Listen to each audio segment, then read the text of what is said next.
This is the Red Podcast. This is episode number 66. It's part 2 of our 2-part series on how to quit your day job and never go back. We're talking about more ways to transition out of your day job into full-time self-employment.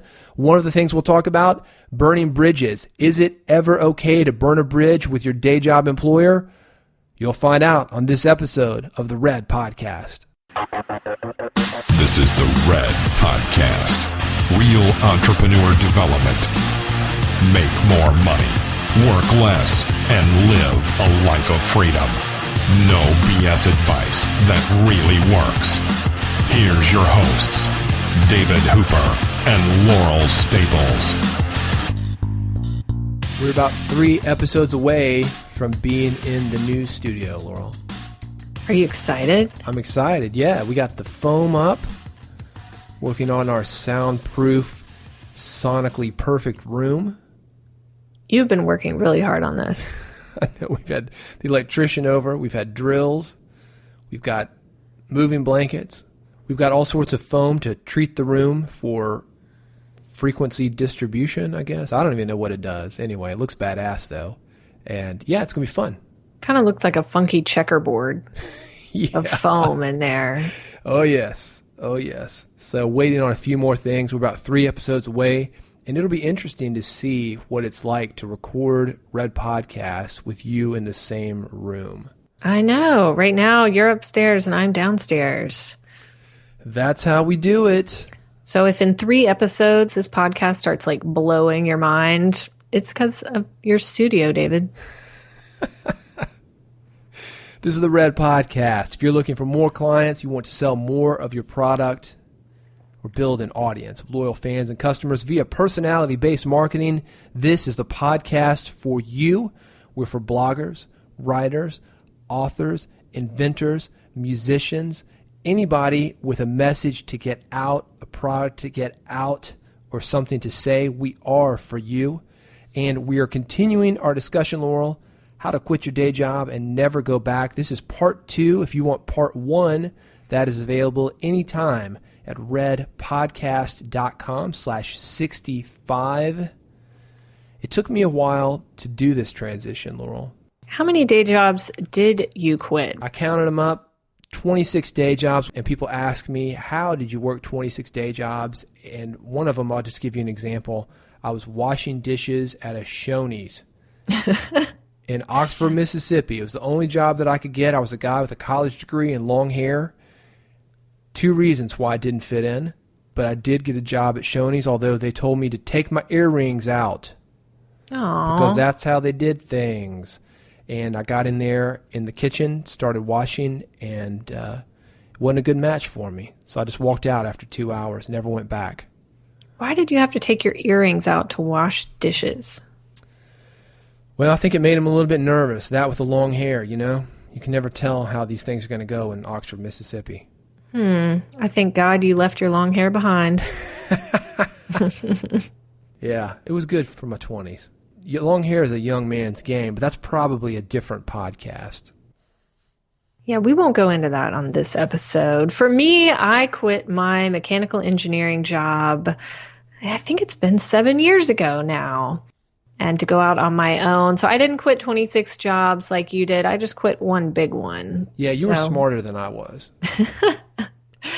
Well, we're coming at it from 2 different perspectives. Well, you know what I had to do is I had to burn a bridge, so there was no possibility of me ever getting hired again, even at a dishwashing job. And we'll go into that a little bit later.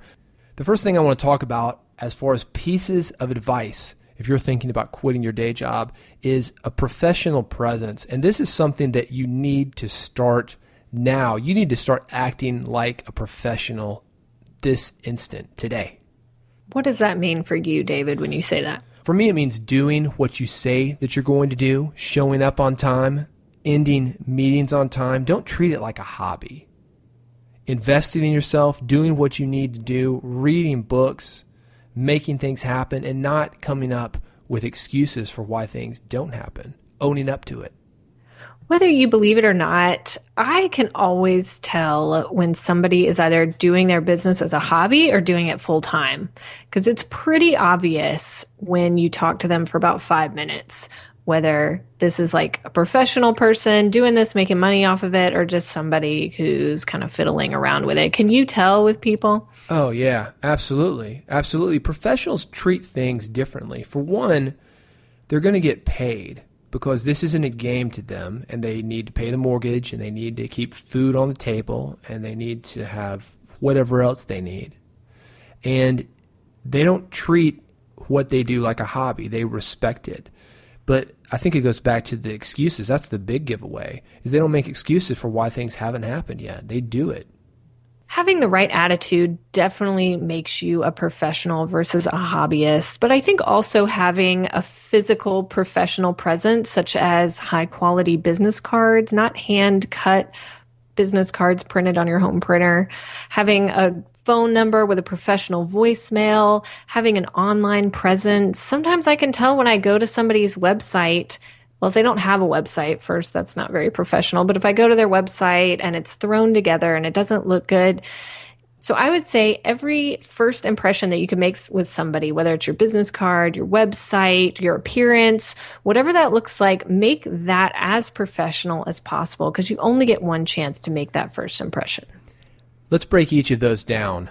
Vistaprint, do not print cards at Vistaprint. Any meetup, any conference, any seminar that I've been to, I get these cards thrown at me. And when they look the same as 5 other cards that I've gotten, and I flip them over and they say printed at Vistaprint, and then you ask somebody and they'll say, oh yeah, man, they were free. They gave me 1,000 cards for free. Yeah. Well, that shows about your belief in your business, doesn't it?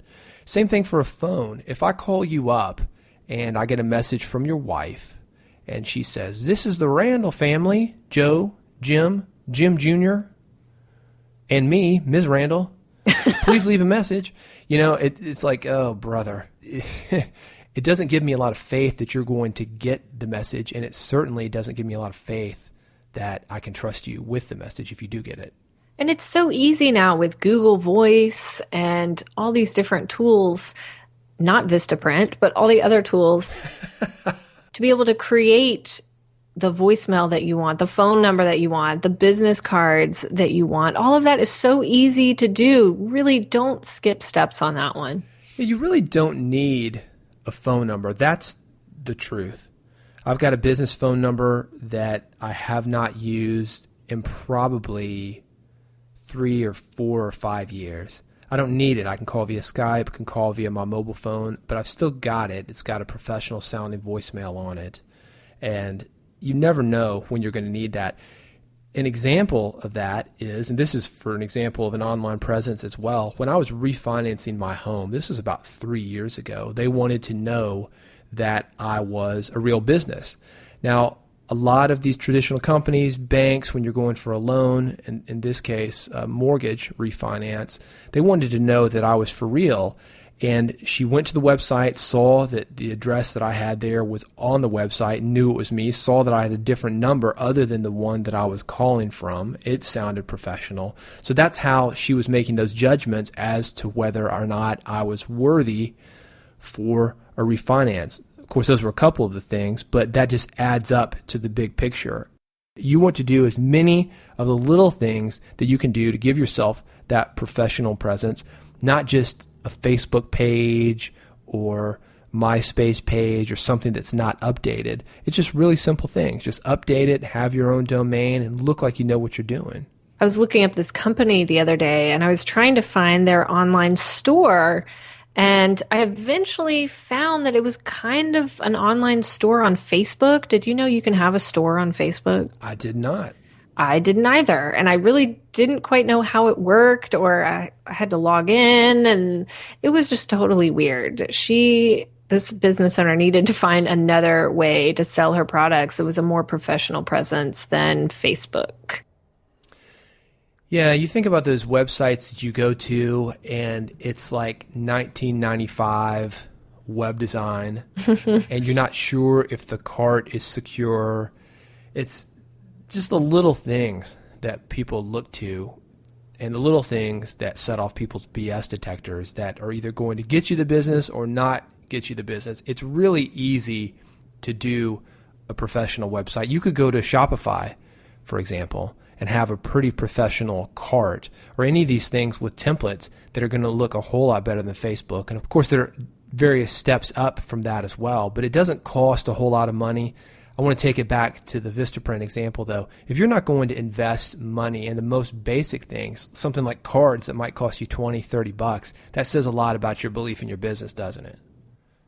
And that's what it projects to the people that you meet. And I want to say that even though these things are important, you also don't want to delay yourself from launching or from quitting your job because you're trying to get everything perfect. I know me, I am a perfectionist. I like things just right, the way I like them. And sometimes that can stall you from actually doing what you need to do. So set it up once, do it right, and then forget about it. Have that professionalism up front and then move on. That's exactly right. You're going to pay now or you're going to pay later. Most of the time when you pay later, it's going to cost you more. So do it right now. Invest in yourself. And that's really what people are looking for. They're looking for somebody that trusts themselves. If you trust yourselves, other people will trust you as well. Let's talk about communication, knowing how to communicate, Laurel.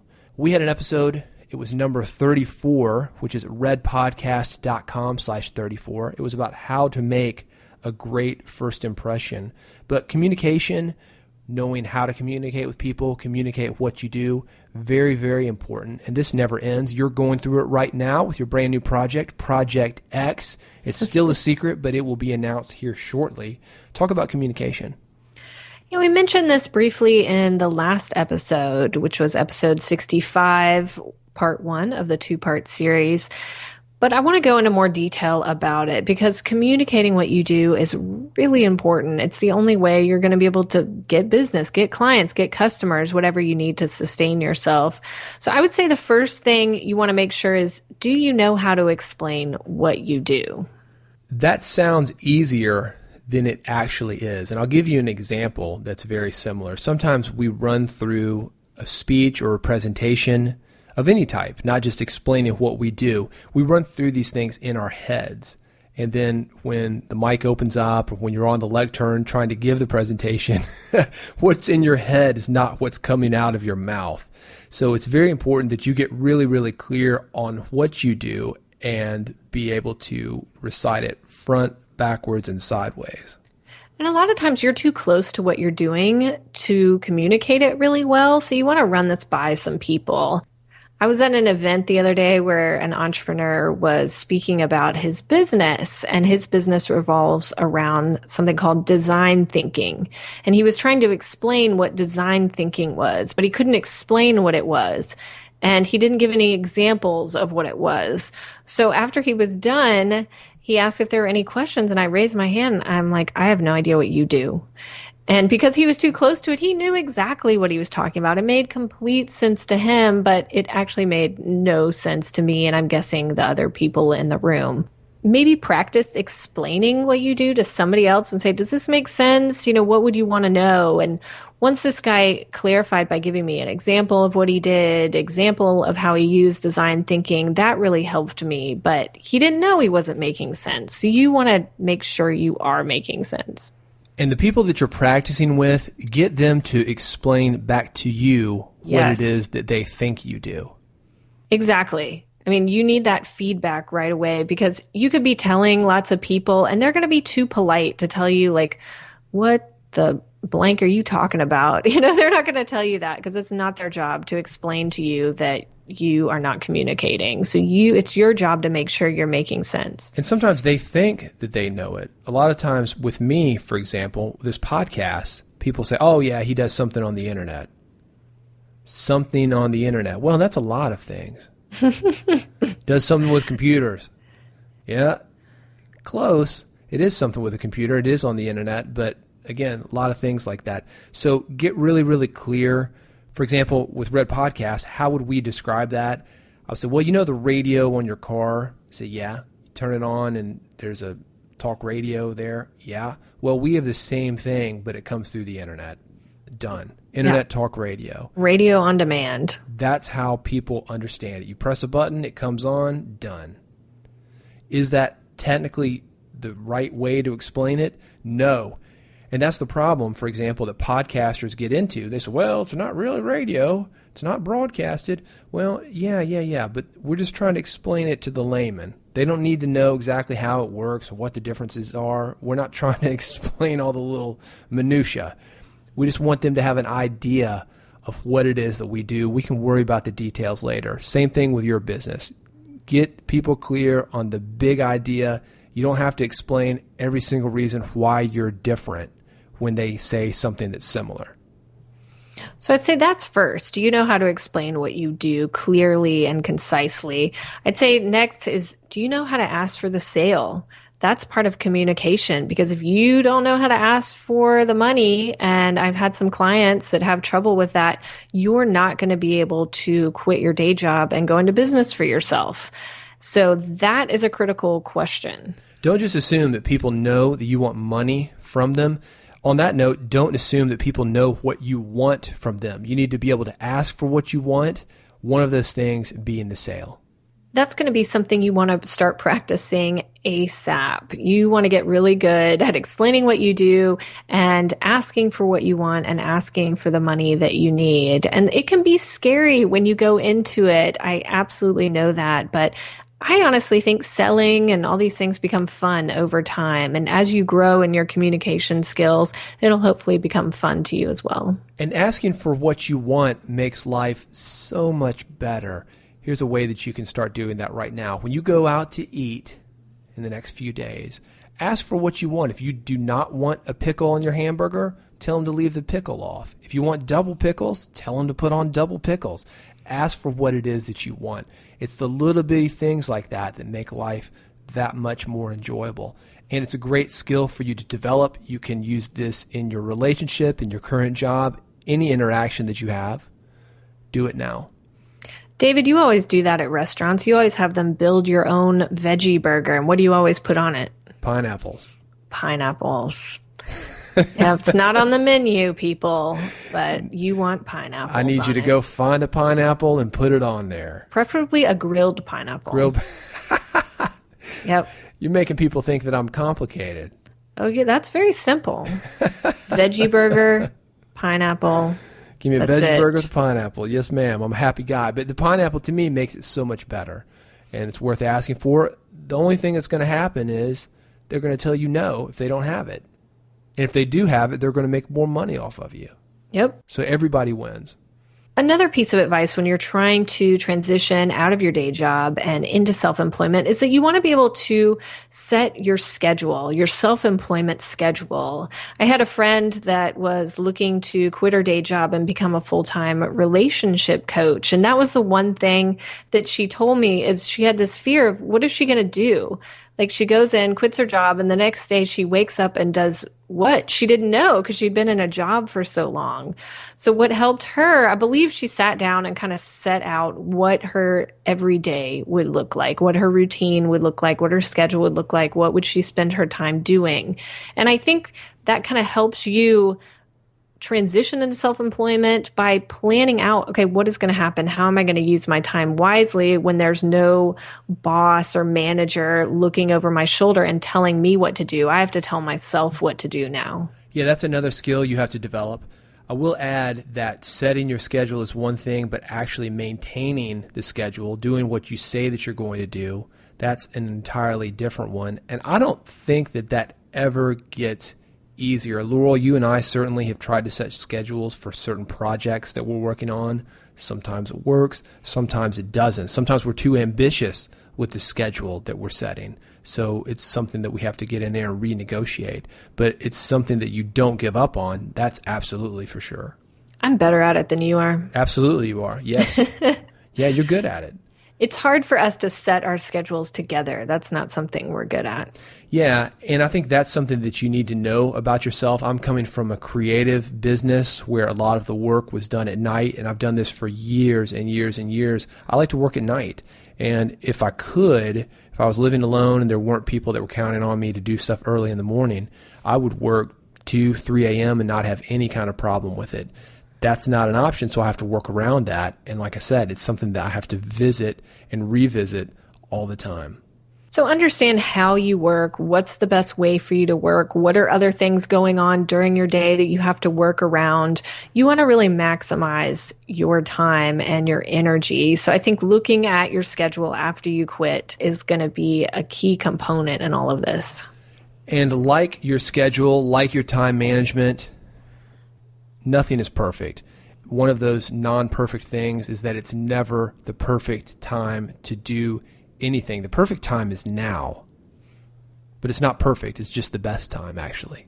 So you're saying you'll never arrive at the perfect time to quit your day job? Well, there's never the perfect time for you to quit your day job. There's never the perfect time for you to launch a product. There's never the perfect time to do anything. But definitely for quitting your day job, yeah, you're never going to have enough money in the bank. You're never going to be 100% comfortable. The only people I can really think of that might be 100% comfortable would be like lottery winners, for example. But there have been statistics after statistics that come out on these guys that say most of them broke in 4 years. So that's not a perfect time either. There's never a perfect time. You just think it is.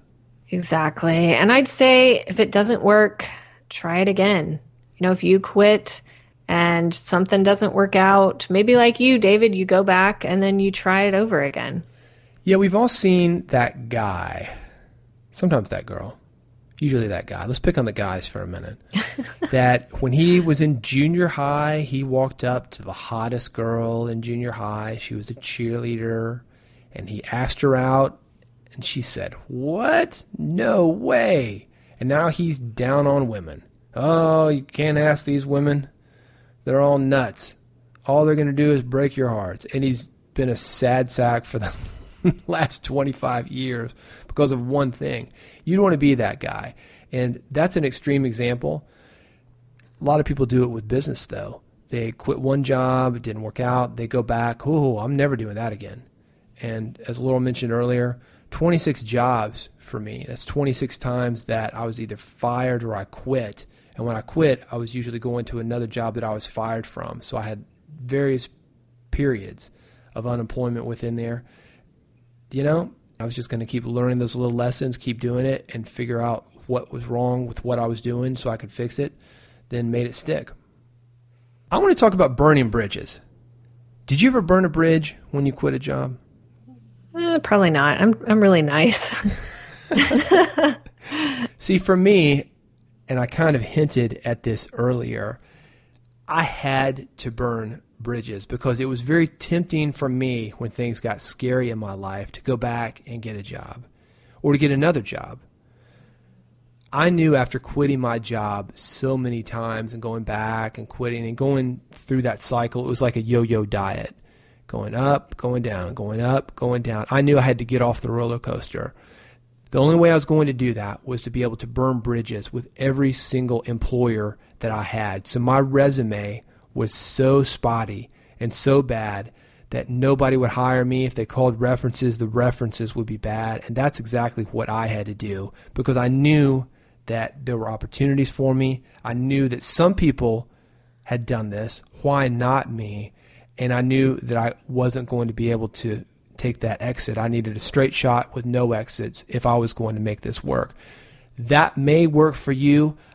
Maybe you're nicer. Maybe you're smarter. Maybe you're like Laurel. She never burned any bridges. She could go back and get an engineering job if she wanted to. They'd love to have her. That wasn't going to work for me. I would say do whatever it takes. If you've got to burn a bridge, burn it. Set it on fire. Pour gasoline on it. Blow it up. Do whatever you need to do. But keep that goal in mind as to why you're doing that. Don't just be destructive because you're angry or because you're frustrated. Channel that energy that you've got. Use that to help you quit, to help you go for your self-employment in a way that you want to. Don't just be pissed off and isolate everybody where nobody wants to touch you and do business with you even after you leave and become self-employed, because that's not a good way to do it either. I would say if you have a plan B, plan A is less likely to work. So stick with plan A, and if that means burning the bridge behind you, do it. If you've got questions or comments from people who have been there, done that, Laurel and I are both available, and you can reach us at redpodcast.com. Happy to answer your questions. Happy to hear your comments, and if you've got episode suggestions, we are happy to take those as well. We're looking to build the real entrepreneurship community. You can help us by telling a friend. We talked earlier about how important it is to have connections in the entrepreneurial space. Everybody sharing information. Telling a friend will help us to build that community. Thank you so much for listening. We'll see you next time on the next episode of the Red Podcast. You've been listening to Red Podcast, Real Entrepreneur Development. Subscribe today using iTunes, Stitcher, or via RSS at redpodcast.com.